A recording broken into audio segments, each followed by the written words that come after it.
Hey y'all. So I was just doing my Bible study and I was just I just came across something.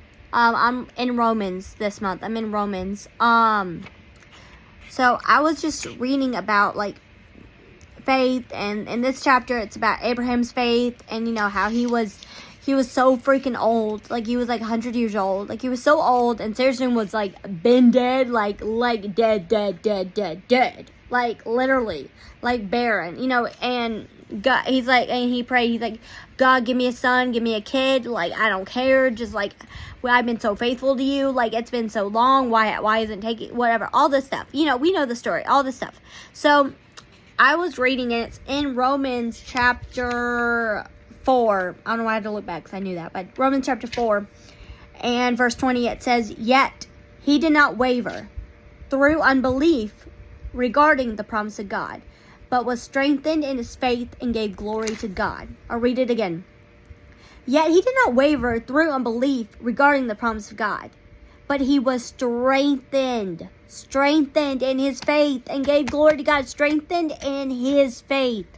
I'm going to underline that because that was, I get that. Like, I get that.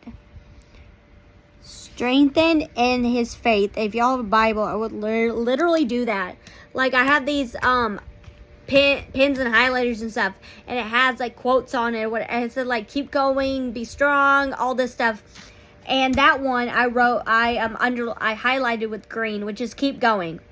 And because I mean, y'all know a lot of my testimony, and our family's been going through a lot of stuff too. So this year's just been crazy. It's been insane. And just with all of my stuff, all of my pains and aches, but, so it's just been interesting to say the least, and painful, but also, God's been working behind the scenes in incredible ways, in only ways that God can. So, I just want to encourage y'all that no matter what y'all are going through, that y'all remember this verse, and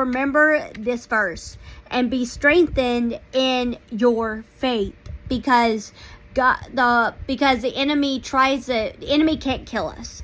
So he tries to tear us down in every which way, in every area of our lives. He tries to tear us down and wear us out. But that's why we cannot, no matter how hard it is, we cannot lose faith, because we cannot let trials, yes, we can let trials are going to knock us down and be like God, and we're going to wrestle with God. Okay, that happens. Doubt, like, are you going to come through and all this stuff? That happens. That's just natural. That's just what happens. But we cannot forget in its entirety that God is the God who was raised from the dead. Like, he was the one who raised Lazarus from the dead. Like, he said, Tetelestai, it is finished on the cross. Like, he says, it is written that he will never leave you nor forsake you. And I want y'all to be strengthened and be encouraged tonight with that. And so, and to not let it deter you from Christ, but let it bring you to his word even more, because that's where we get our joy. That's where we get our peace that surpasses all understanding, because God says, all who are weary, come to me and I will give you rest. And that is what it is. It's not just praying. It's not just praising and all that stuff. And that's amazing. That is great. But also coming to the word, like getting in the word, in his word. And that whatever y'all going to, let it strengthen y'all's faith and continue to give him glory in the pain. Because true faith is, like, true strength is having faith even when, and even if and when the circumstances have not changed and your prayers have not been answered. That's what it is. So I just implore y'all to be that. I implore y'all tonight. Please, Father, please help them. Please help them. Y'all, please do not give up. Do not give up. There's purpose in the pain. Do not give up. Like, God is not finished with your story. Do not give up.